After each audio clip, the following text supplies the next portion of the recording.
Greetings in the name of our Lord and Savior Jesus Christ. Thank you for being with us today. And we have here with us George McLaughlin, who is the president and founder of Creating Clean and Sober Tampa Bay. George is also was one of the organizers of Christian Recovery Network, a network of recovery organizations, throughout the Tampa Bay area. And he's got his master's degree in psychology and also the certified criminal justice addictions professional. That's not so easy to say, George.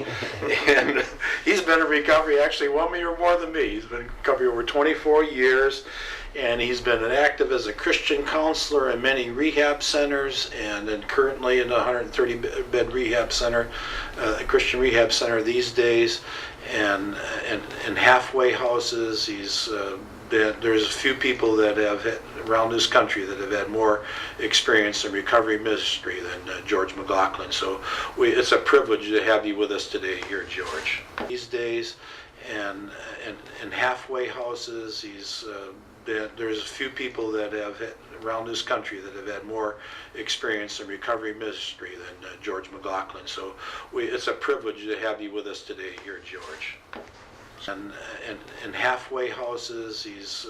There's a few people that have around this country that have had more experience in recovery ministry than George McLaughlin. So it's a privilege to have you with us today here, George. And half these days, and there's a few people that have around this country that have had more experience in recovery ministry than it's a privilege to have you with us today here, George.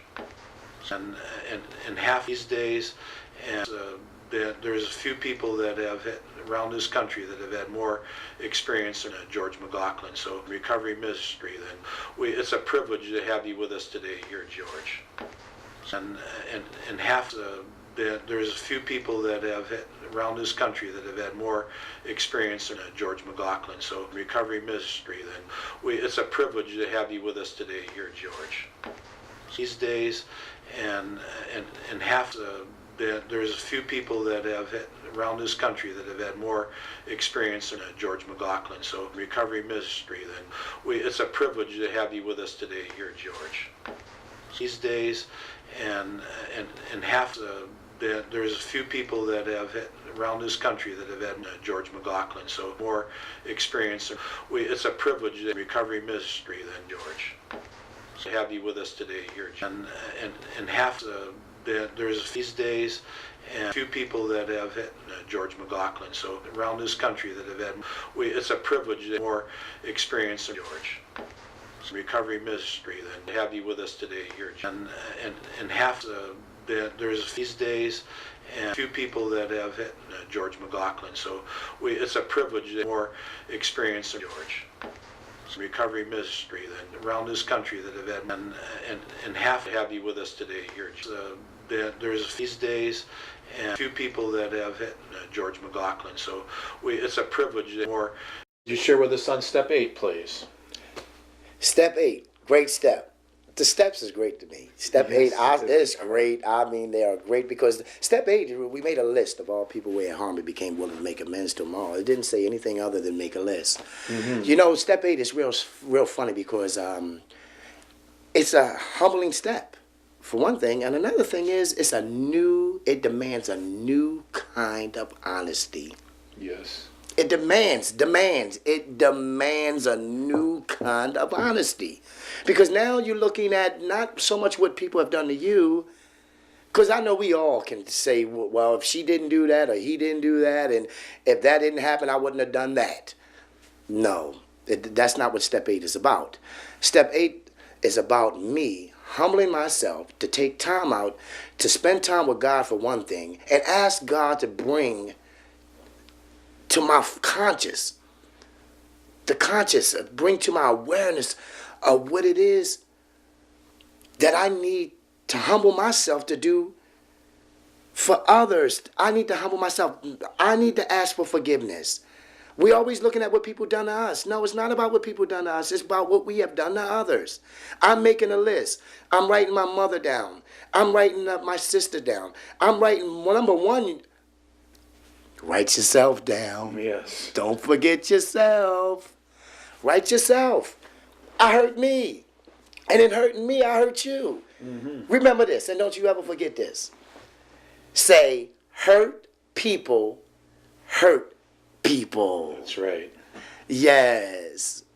So I was hurt, so I'm going to hurt you. They say misery loves company. No, let's redefine that. How about misery demands company? So I demand anyone that comes in contact with me, when I don't like me, I demand you to feel like me. So I'm going to make a list today of all the people I've harmed. Now, sometimes you're going to go through a thing where you just don't know you're ready to give up. Because it's not coming to your conscious right now. Whatever that comes to your conscious at that present time, just write it down. So if it's one individual today that came to your conscious, write it down. Oh, dag, I need to write down, yeah, I did harm grandma. Just put it down. Don't be so hard on yourself. Just keep coming back and everything will be all right. But just remember, you're just making a list. You haven't done nothing yet. Yes, you have. You became willing. Willingness is powerful. Remember, get in position. God will change your condition. Step 8. I was so willing to make that list. And I had such a big list. And you know, I'm still making that list today. I'm still finding, remembering people, and still asking God's forgiveness, and still being amazed at the person that I could have been, the person that I was at that time, but I know I'm not, because that person doesn't exist anymore. Amen. You know, I am identified and crucified with Christ now. But nevertheless, I didn't know all this at that time. But I knew that I had been a really not nice person. And I prayed that God would make me good and kind. And I prayed that He would make me gentle, and that He would continue to show me so that I could make this list and how to make the amends. And it was very, very hard. I was very willing, but it was very hard to bring back all of those old memories. All of my family had died, and a great deal of my amends that had to be made were involved in my family. And it was not easy. In fact, it's probably one of the most difficult steps, because it brought back so much sadness and so much grief and so much personal berating of myself. And how could I have ridiculed, made fun of people and people that I loved? How could I not even know that I loved them as much as I loved them? How could I not have told them? It was very, very hard for me to accept who I was, or who I had been. And I was in a process of change, but I didn't know that, and I was still beating up on myself for what I had done and for the person that I had been. But I did it. And that's the most important thing. And I was willing to make the amends wherever I could. Yeah, step 8, made a list of all persons we had harmed and became willing to make amends to them all. Boy, that's a big order, you know, when I read that step. And,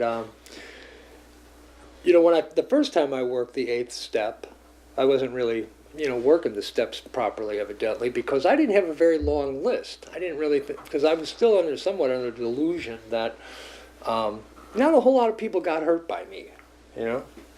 You know, my mantra was, you know, who are you to tell me what to do with my life? You know, if I choose to hurt myself, well, then so be it, you know. Which is by the very nature of the self-centeredness in this disease. I didn't realize that other people hurt. You know, I matured, and after, you know, being in recovery for a long enough period of time, when I relapsed in '98, coming back in 2001 was a whole different story. That list really just became, the list just went on and on. Because, again, people I remembered in my life from childhood, I had hurt, I didn't think I did, But the idea for me became willing to make amends to them. Obviously, there are people I can't make amends to, They're dead. They're department stores, they're businesses that are no longer in business, people I've stolen from, things I've done that I don't even remember that I've done. I know that I was fuzzy and in a blackout. But, they're the big ones on the list were obviously the people closest to me. And that's kind of how it goes. For me, the 8th step was like in circles. The closer you were to me, the more I hurt you. And then the more distant you were, the less I could get to you.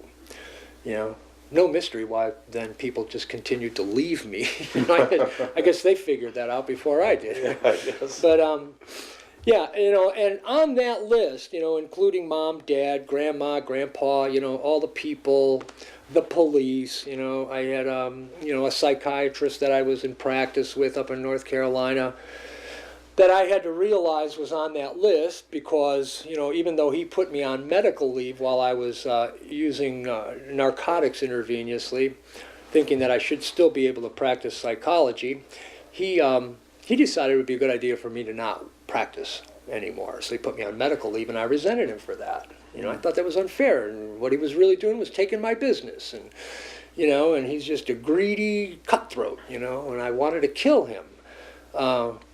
Which was like a real frightening thought for me. But he showed up on my list as somebody that I had hurt. It took a little prompting by my sponsor to realize that I had done damage to his practice by being in the shape that I was in. I was not the only one hurt in that.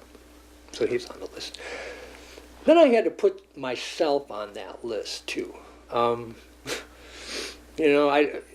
make amends to myself. And I can talk about amends a little bit more, I think, because we're going to talk about the 9th step. But I just want to say that for right now that, neglecting myself on that list was a mistake the first time around because I damaged me, in a lot of ways. And the making the amend was not about, because I felt guilty about hurting all these people anymore, because I'd pretty much gotten through the shame and the guilt when I did the 4th and 5th step. For me, it's about doing what's right. Yes. The right thing to do is repair the relationship, or attempt to, just to do the right thing. Because I think that's what God wanted for me, and God wants for all of us is, to live harmoniously and to get along. And, when all that other stuff is unsaid or not attended to, I didn't feel comfortable with the people that I had harmed. I wanted to avoid them. I didn't, I didn't want to relate to them or have relationships with them. I felt always uncomfortable, The people that, I've had on the list, even if I didn't make the amend yet, as long as I had them on the list and I was ready to, when the opportunity presents itself, and it will, because God provides, those opportunities. He opens the door wide open and says, there it is. And Yes. then, and you better walk through then when the door's open, because it gets real uncomfortable when you hang out on the other side. Yes, it does. Yeah. So, that was, for me, that's what it was I was ready to make amends. Marcia, would you share with us on step 8, please? Yes, Richard. Step 8 was a little difficult for me in the beginning. I remember the first time I worked this step, and to be honest, I wanted to hold on to some of that stuff. I was not quite ready, I think, to let go of all of those things. But what I've learned in that process is that resentments rob us, and I did not want to miss out on what my blessings could be by forgiving others. Was I going to be able to forgive the ones that had harmed me the most? And I thought about that. And I thought about how a lot of what I was holding was because I was beginning to think that a lot of what was caused was actually caused by myself. You know, I remember bringing on a lot of problems myself. Why was I always choosing the most unhealthiest relationships to be in? Everybody that I ever allowed to be in my life were pretty much similar. And I look back at how I did that, and now it tells me that, you know, if I'm not healthy myself, I'm not going to choose the healthiest people to be with.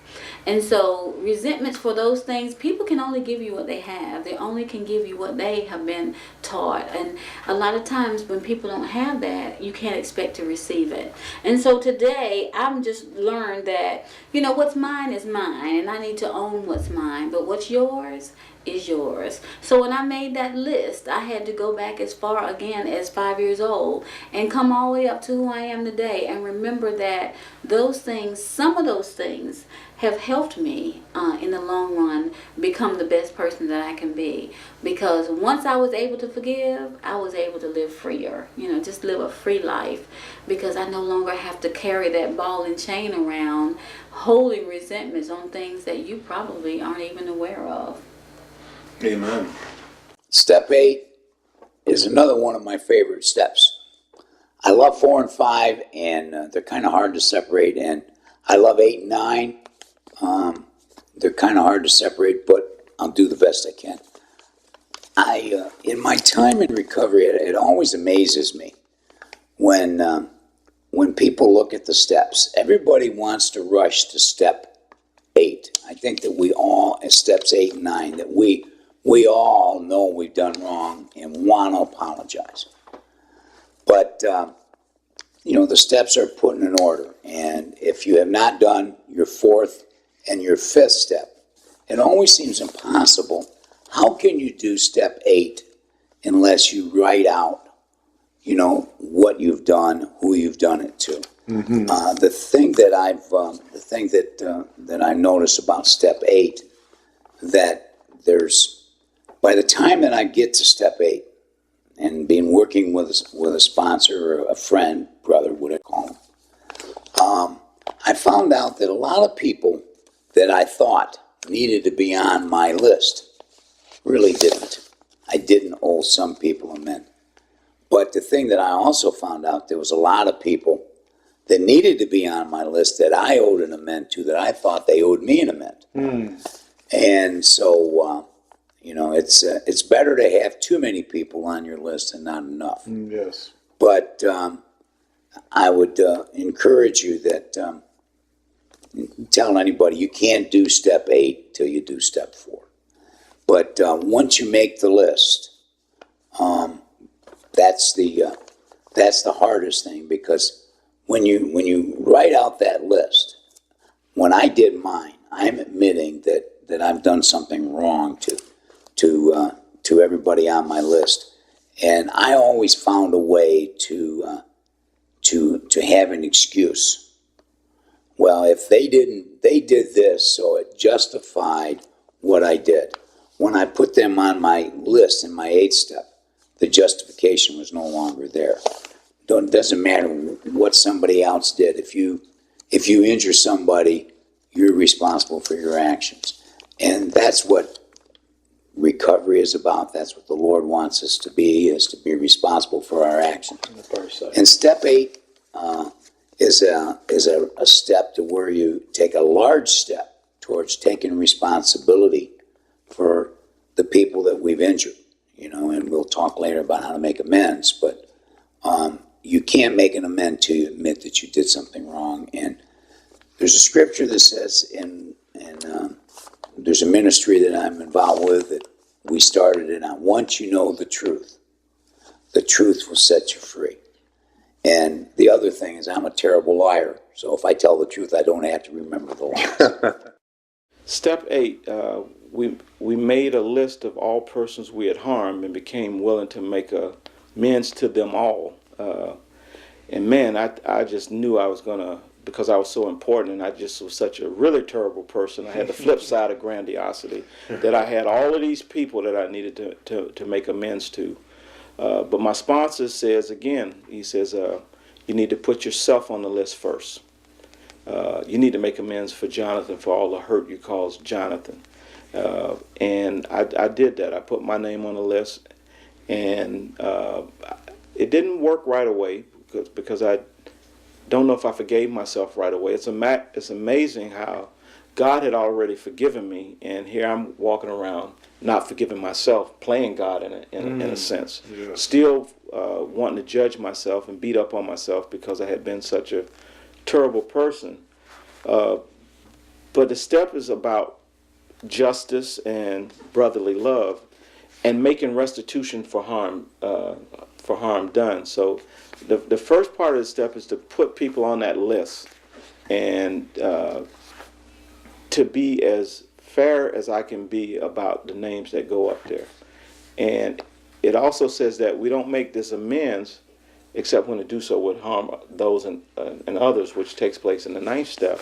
Right. So this step was just really looking at my 4th step and putting the information down and the names that I was going to make restitution to. My dad was on that list, and my mom's on that list, and my ex-wife was on that list, and my kids were on that list, and my name was at the head of the list. And then there was people that I owed money to financially that I, in good faith, made a pledge to pay them and didn't pay them.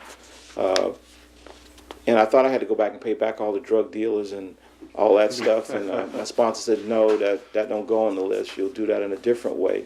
But I made that list of the people that I had harmed, and which got me ready for the 9th step. And again, just being able to forgive myself, forgive others, and further surrender and trust that this process is for my betterment. If you got a wound and you go picking it and messing with it, it's going to open it up, and you don't know what you're going to get. One of the things about this step is I'm glad it's way down at 8, because at 1, 2, 3, 4, 5, and 6, I wasn't emotionally mature enough to handle rejection or to handle confrontation, or maybe still too young to go to someone and want to say I'm sorry when I really haven't made a commitment to recovery, and they're going to tell me just what I want to hear. My sponsor, you go telling people you're sorry, they're going to say, yeah, you're right, you are sorry. You've been a sorry SOB all your life, and you're going to be a sorry SOB the rest of your life. So I had to be prayed up. I had to have a stern foundation to be ready for the work that was going to take place in the next step, which is the 9th step. Dan, would you share with us on step 8, please? Step 8 is an interesting step.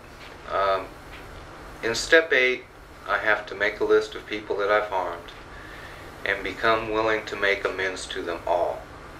Not some of them, not most of them, but all of them. And, from my 4th step, I had a list of people that I needed to make amends to. And so I wrote those people down, and I prayed and asked the Lord, to show me anybody else that I needed to make amends to, and added a couple of more names to the list. And so I went to my sponsor and I told him, well, I got the list done, because we did this in 2 parts. And he just simply told me to get before God, take each person, put them before God, and just ask him for, to take away any resentments, any anger, anything like that. So I took each of these people, I laid them before the Lord, and discussed each person with them. And by the time I got to the end of the list, I was willing to make amends to these people, but there was something missing. I didn't feel quite right about leaving at that point. And I said, Lord, I got some stuff going on inside of me. What's going on here? And he just simply told me, well, Dan, you need to forgive yourself, and for the part that you played with every one of these people. And so I did that. I took the people before him again, and I just simply forgave myself for any part that I had in harming these people. And there was such a sense of freedom in that. And I think that needs to be done. I think that's very important. That we seem to forgive everybody else in recovery, even when we're in recovery, but it's important that we forgive ourselves for the things that we have done, because if we hold a resentment against ourselves, that's not good. And that's something that we carry around, and it's always going to be there, and it's always going to fester, and it's always going to rear its ugly head. Every time we do something wrong, we might condemn ourselves or whatever. And Romans talks about how there is no more condemnation. God does not condemn us. The enemy does, but God does not. And so that was an important step for me, because I learned how to forgive myself, and that was really a freeing experience. I came into this program. I had been an ex-drug dealer. The only reason I was an ex was because I couldn't sell drugs no more. I did them. I became my best customer, and then I became my only customer. And I helped destroy a lot of people's lives over the course of selling drugs. It was all about the money, and the only moral I had was I didn't sell drugs to kids. I would not sell drugs to kids or pregnant women if I knew they were pregnant. I did. I guess that was a part of God that was still inside of me that gave me my conscience, and if anybody I thought was buying drugs for kids or pregnant women, I would not sell them drugs. But as I said, I helped destroy a lot of people's lives. I did a lot of bad things took advantage of a lot of people when I sold drugs. Now, I can't make amends to all those people I sold drugs to, because a lot of them I don't know where they are. Some of them in prison, some of them in jail, some of them are dead, And I do go into jails and prisons if somebody asks me to come in and speak. But when I go in there, I don't go in there to speak to one person to make amends. I'm there to speak to the whole group. So I can't make amends to those people that I see in there that I sold drugs to. I also don't go into crack houses talking about I want to make amends, for the people that I sold drugs to that are in that crack house, because I know that they'll pull me in quick and I can pull them out. That's right. I know that they can talk me into a drug or a drink a lot faster than I can talk them out of one. So I don't put myself in that kind of danger. And I don't go to bars to make amends to the people that are in there, because I know when I was in the bar, I was there to get drunk. I wasn't there for you to tell me how not to get drunk. So I know that's a part. I don't need to play that role. But there is a way that I make amends, and I learned this over the years. For anything you do, anything I've done, there is a way I make an amends. And the way that I make amends for all the lives that I helped destroy is coming into the rooms of recovery around the people who are there for some help. And instead of there to sell them some dope, I'm there to sell them some hope. To let them know that there is a life after drugs and alcohol if they want it. And that I did it with the help of the people and the grace of, and God's help and His grace, that I was able to put my life back together, and they can do the same.